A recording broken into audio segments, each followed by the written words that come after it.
بسم اللہ الرحمن الرحیم۔ السلام علیکم، سب لوگ کیسے ہیں؟ تو آپ دیکھ رہے ہیں cooking food with short cut. یہاں پہ علی آٹے کو اس ڈبے میں نکال رہے ہیں۔ صبح کا ٹائم تھا، ہم لوگ نے ناشتہ وغیرہ سب کر لیا تھا، اس کے بعد کھانا بنا کے رکھنا تھا جیسے کہ روٹین کا حصہ ہے، ٹھیک ہے نا۔ یہ علی اس طرح سے آٹا نکال رہے ہیں۔ جب تک میں دوسرے کام سمیٹ رہی ہوتی ہوں، ٹیبل وغیرہ صاف کر رہی ہوتی ہوں، آٹا نکلوانے کا کام میں علی سے ہی کرتی ہوں، کیونکہ اس کی بوری کو پورا اٹھانا ہوتا ہے، یہ مجھ سے سنبھلتی نہیں ہے۔ اکثر میں بھی نکال لیتی ہوں، ایسی کوئی بات نہیں ہے، لیکن اکثر و بیشتر میں علی سے ہی نکلواتی ہوں کیونکہ اس کی بوری مجھ سے سنبھلتی نہیں ہے۔ اسی لیے میں 10 کلو کی بوری تو منگاتی نہیں ہوں، مجھ سے اٹھتی ہی نہیں ہے۔ تو میں جو بات ہوتی ہے وہی بات بتاتی ہوں، میں جھوٹ نہیں بولتی کسی سے، ٹھیک ہے۔ یہ بوری مجھ سے 5 کلو کی ہوتی ہے، حالانکہ بہت چھوٹی سی ہوتی ہے، کہنے کو عجیب سی بات ہے، لیکن مجھ سے سنبھلتی نہیں۔ بعض لوگ ہوتے ہیں جن سے سنبھلتی نہیں ہے، ٹھیک ہے۔ اس طرح سے میں پیچھے سے پھر آ گئی تھی، ٹیبل وغیرہ صاف کر کے، پھر اس طرح سے میں نے آٹا نکالنا تھا، بنانا تھا، تو میں سب سیٹ اپ کر رہی تھی۔ اب میں یہ ڈبے میں نے نکال کے رکھا ہے تازہ آٹا،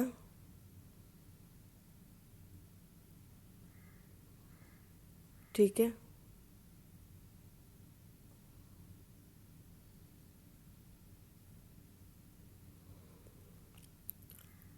اب یہاں پہ ادھر سے نکال کے چھان کے اب کیا کروں گی، مشین میں ڈالوں گی،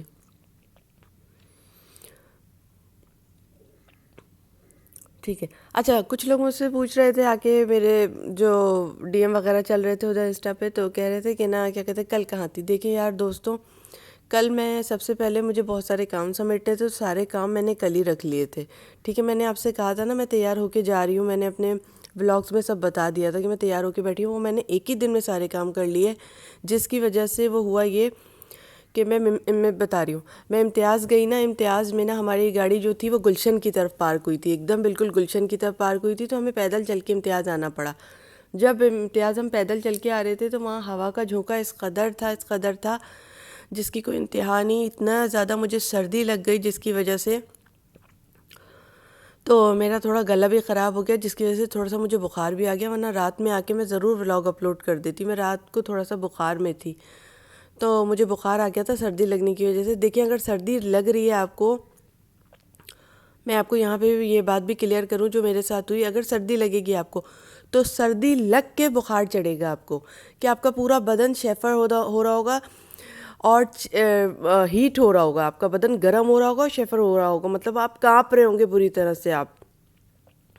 اس کے بعد آپ کو لحاف کی ضرورت ہوگی یا کمبل کی، ایک لحاف کی نہیں، کم سے کم 2 کمبل یا 2 لحاف کی ضرورت پڑے گی۔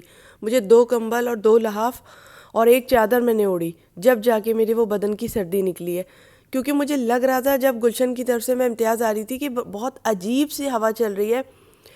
مجھے تو وہ جو ہمارا قرآن میں ذکر ہے کہ وہ جناب صفورہ کو لے کر چلے حضرت موسیٰ، اور وہ سردی کے دن، وہ لائن یاد آ گئی، قرآن مجید کی، جھوٹ نہیں بول رہی، اسی وقت مجھے وہ لائن یاد آئی تھی جناب صفورہ کی، کہ وہ سردی کی راتیں اور سردی کا سفر، بالکل وہ راتیں یاد آ گئیں جب میں راستہ چل رہی تھی گلشن کی طرف سے امتیاز کی طرف اندر آ رہی تھی۔ میں موسیٰ کا چھوٹی لڑکی سے نکاح ہو گیا، اور وہ جو لائن ہے ماشاءاللہ ہمارے قرآن مجید میں، تو وہ لائن یاد آ گئی مجھے۔ میں نے کہا اللہ، یہ اتنی زیادہ سردی کیوں ہے؟ میں اندر ہی اندر اپنے اللہ کو یاد کر رہی تھی کہ سردی کے دن، جاڑے کی راتیں، میں اپنے اللہ کو یاد کرنے لگ گئی۔ میں نے کہا اللہ یہ کیا ہو رہا ہے مجھے، یعنی اندر سے کچھ ہو رہا تھا کہ مجھے اتنی سردی لگ رہی تھی، میرا دل چاہ رہا تھا مجھے کوئی چیز مل جائے اس وقت، میں اپنے پورے بدن سے لپیٹ لوں گی، اتنی زیادہ سردی ہے مجھے، یعنی اللہ یاد آ گیا اس وقت، اسی وقت۔ اچھا پھر اس کے بعد کیا کیا، وہ کام وہاں پہ وہ نہیں ہوا، ٹھیک ہے نا، ختم نہیں ہوا، چلتا رہا۔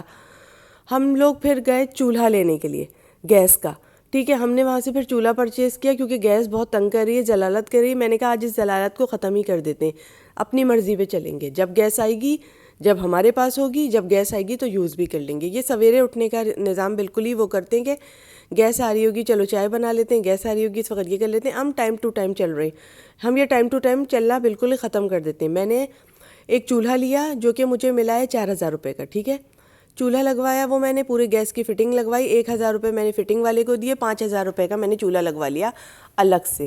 جیسا کہ میرے سبسکرائبر دوست نے کہا تھا کہ یہ ڈینجرس ہے، سامنے بیٹھ کر اس کے کام نہیں کرنا، اور میں نے سامنے بیٹھ کر کام کیا. میں نے جب روٹی پکائی تو میں نے اندازہ لگا لیا اسی کے اوپر، سلنڈر کے اوپر جب روٹی پکائی تھی ایک دن پہلے، تو میں نے اندازہ لگا لیا تھا نہیں اس کے سامنے بیٹھنا صحیح نہیں ہوگا.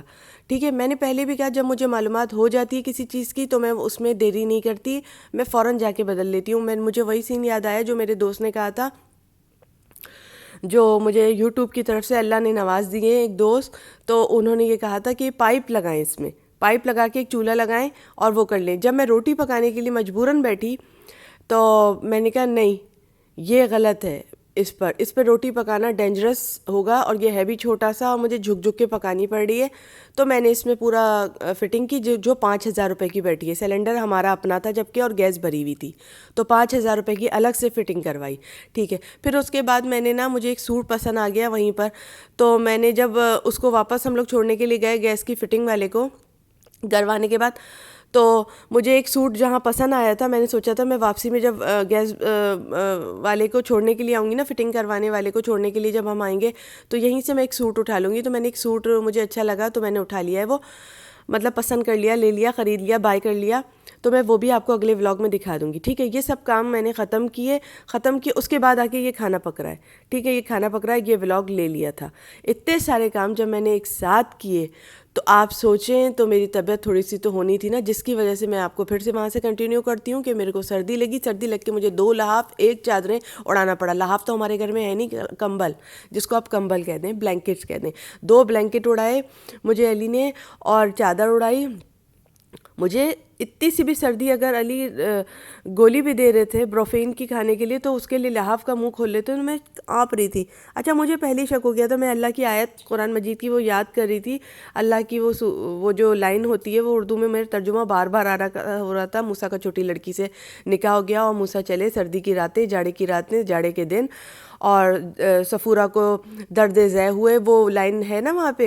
تو وہ اس میں کتنا ویسا سفر کیا ہوگا اللہ انہوں نے، کہ ان کے پیٹ میں تو بچہ بھی تھا پھر بھی انہوں نے کیسے سفر کیا ہوگا، نبیوں کی بیوی تھی پھر بھی کیسا سفر کیا ہوگا. میں یہی اکثر سوچا کرتی تھی کہ سردی کے دن، جاڑے کی راتیں، اندھیری رات کا سفر، تو ہمارا تو دن بھی ہے. میں یہی سوچ رہی تھی جب گلشن سے امتیاز کی طرف آ رہی تھی نا تو میں سوچ رہی تھی ہمارا تو یار دن بھی ہے اور سردی صرف لگ رہی ہے مجھے. تو مجھے یہ لائن یاد آ گئی. تو سوچو ان کی جناب موسیٰ کی جو زوجہ تھیں، جو ان کی وائف تھی، ان کا کیا حشر ہوا ہوگا یار. وہ تو نبی تھے، اللہ سے دعا مانگتے فوراً اچھی راتیں ہو جاتی، مطلب سرد رات ان کی اچھی نارمل رات میں تبدیل ہو جاتی. واقعی یار سلام ہے میرے اللہ پر، سلام ہے میرے نبیوں پر. بس اس طرح سے دال تیار ہو گئی تھی. بس اللہ ہی ہماری مدد کرے. یہ سب آپ کو باتیں بتانی تھی جو اس ریسیپی میں باتیں ہوتی رہیں اور آپ کو بتا دی. اس طرح سے دال تیار ہوئی تھی. دال میں اسی طرح سے تیار کر لیتی ہوں کیونکہ ہمارے یہاں یہ دال سب سے زیادہ انمول ہے، سب سے زیادہ پسند کی جا رہی ہے، اور سب سے زیادہ بہت زیادہ شوق سے یہ لوگ یہی والی دال کھاتے ہیں. ٹھیک ہے نا، اس طرح سے میں نے بھگا ریڈی کر لیا تھا اس کا. تو ٹھیک ہے، میں نے آپ کو بتا دیا. اب روز ولاگ آنے تھوڑا سا مشکل لگ رہے ہیں. یہ دیکھیں میرا گلا اب تک خراب ہے. میں بڑی مشکلوں سے اس وقت بیٹھی ہوں، لحاف اوڑے ہوئے ہوں. سب سو رہے ہیں، آرام کر رہے ہیں اس وقت، کیونکہ صبح کا مارننگ کا وقت ہے. اس وقت رات کا ٹھیک 4 بج رہا ہے اور ہمارے گھر میں سب آرام کر رہے ہیں. صرف میں اٹھی ہوئی ہوں اس لیے کہ میں آپ کو بتا دوں میرے ساتھ کیا ہوا اور میں نے کیا کیا کیا ہے. آنے والے ولاگ میں آپ کو سب دکھا دوں گی. گیس کی فٹنگ کی ہے وہی سلنڈر کے ساتھ جو میرے ایک سبسکرائبر دوست نے کہا تھا کہ آپ کر لو، اس کے سامنے نہیں بیٹھو. دوست جب میں روٹی پکانے کے لیے بیٹھی تو تم مجھے بہت یاد آئے، تو میں نے کہا یار تم نے جو کہا تھا میں وہ کر لوں. شکریہ یار، تمہیں اللہ سدا آباد رکھے، خوش رکھے، کوئی غم نہ ہو آپ کو. ٹھیک ہے، یا تم میں اس لیے کہہ رہی ہوں کہ انسٹاگرام پہ وہ ہمیشہ مجھ سے آ کے پوچھتے رہتے ہیں، تو میرے ہم عمر ہی ہیں وہ، تو میری ان سے بات ہو گئی ہے تو اس لیے ہم تم ہی کر کے بات کرتے ہیں. میں آپ اس شخص کو کہتی ہوں جس سے میں نفرت کرتی ہوں، یا پھر میری اتنی اچھی انڈرسٹینڈنگ نہیں ہوتی، اس سے میں کم بات کرتی ہوں. میں تم اس شخص کو ہمیشہ کہتی ہوں جس سے میری بات چیت ہو جاتی ہے اور میں اس کو دل میں ایک اچھا مقام دیے ہوئے ہوتی ہوں. یہ اور بات ہے کہ آپ کہہ دینا ایک ادب کی علامت ہوتی ہے، لیکن میری اپنی ذہنیت بھی ہے جو میں آپ کو بتا رہی ہوں. میں تم بہت قریبی جگر والے ٹکڑے کو کہتی ہوں جو میرے جگر کے بہت پاس ہوتا ہے. میں اس کو کہتی ہوں جو میرے کام آ جائے، میں اس کو تم کہہ کر مخاطب کرتی ہوں، یار تم یہ کر لو، یار تم یہ بتا دو مجھے. اس طرح سے میں آپ ہمیشہ اس شخص کو کہتی ہوں. جب علی کو میں آپ بتائیں کب کہتی ہوں؟ جب میں علی سے نفرت کرتی ہوں. علی سمجھ جاتا ہے مجھے آپ کہہ رہی ہے، اس کا مطلب ہے کوئی بات میری بری لگ گئی ہے، مجھے آپ کہہ رہی ہے آج. ورنہ میں علی سے کہتی ہوں علی تم یہ کر لو، علی تم یہ وہ کر لو، علی فوراً سمجھ جاتا ہے کہ علی سے میں نفرت کر رہی ہوں. آپ جب کہنے لگوں علی آپ یہ کر لو، آپ وہ کر لو، میں نے آپ سے کہا ہے نا، حالانکہ میں بڑے پیار سے بول رہی ہوتی ہوں. علی مجھ سے آ کے پہلے پوچھتا ہے یہ آپ کیوں کہہ رہی ہو تم مجھے آج؟ میں نے کہا نہیں وہ منہ سے نکل گیا، پتہ نہیں کیوں، پتہ نہیں کیسے منہ سے نکل گیا. کہ نہیں ایسے نہیں کرو، مجھے ڈر لگتا ہے جب تم مجھے آپ کہتی ہو. ٹھیک ہے نا، میں نے اپنی بات بھی بتائی. یا میں ساری باتیں آپ سے کرتی ہوں، یہی باتیں آپ پسند کرتے ہیں، یہی باتیں انسان کو انسان بناتی ہیں، دوستیوں کا اسباب پیدا کرتی ہیں، دوستیوں کے حوالے کھولتی ہیں. میں دوست ہوں آپ کی، میں کوئی بات چھپاتی نہیں. اور آپ سے جھوٹ بول کے، اپنے سبسکرائبر سے جھوٹ بول کے مجھے کیا ہوگا؟ بنا لذت میں نے دوزخ تھوڑی کمانی ہے. میں نے کیا کرنا آپ لوگوں سے جھوٹ بول کے؟ آپ تو خود معصوم لوگ ہیں، تو آپ لوگوں سے جھوٹ بول کے اپنے سبسکرائبر میرے خود معصوم ہیں اتنے، میں کیوں جھوٹ بولوں ان سے؟ میں جھوٹ نہیں بولتی. اس طرح دال تیار ہو گئی تھی. اب اس کے ساتھ پیچھے سالن تیار کر لیا تھا جلدی جلدی، وہی والا پیچھے جب تک دال تیار ہو رہی تھی، اور وہی والا سالن تیار کر لیا تھا. یہ میرا کام تھا اور یہی میرا کل کا کھانا تھا جو میں نے بنانا آپ کو بتا دیا. اب ہمیں گیس کی محتاجی نہیں ہوگی. ہم نے اپنا کام 5,000 روپے لگا کے اپنے سلنڈر پہ اور مزید ہم نے کام کر لیا. یعنی پہلے سلنڈر جو خریدا تھا پتہ نہیں کتنے کا، 4 یا 4,500 روپے کا پورا آیا تھا، گیس ویس بھروا کے آیا تھا. اور اب 5,000 روپے اور لگے. یہ میں نے 5,000 روپے اس لیے کہا کہ جو لوگ معلومات لینا چاہ رہے ہیں ان کو بھی معلومات ہو. دال کی کنڈیشن یہ آ گئی تھی، اس طرح کی گاڑی تھی دال، ٹھیک ہے نا جی. اور اس کے ساتھ سالن بنایا تھا، وہی جو کمرے میں ریسپی تیار ہوتی ہے اور کچن تک پہنچ جاتی ہے، یہ وہی والا. جلدی سے میں نے پیچھے کھڑے ہو کے دہی کے ساتھ بنا لیا تھا. یہ میں یہی بنا لیتی ہوں، سب کھا لیتے ہیں. اور روٹیاں پہلے ہی بنا لی تھی میں نے جلدی سے باتوں میں، ٹھیک ہے نا. اتنے سارے کام کر لیے تھے اور سفر کرا تھا تو بہت تھک گئی تھی، جس کی وجہ سے تھکن کی وجہ سے مجھے بخار ہو گیا تھا. اور پھر میں نا برتن بھی دھوئے میں نے، جس کی وجہ سے کپڑے بھی گیلے ہوتے رہے. چلو اللہ حافظ، خدا حافظ. سچ بتا دیا میں نے آپ کو. اللہ حافظ.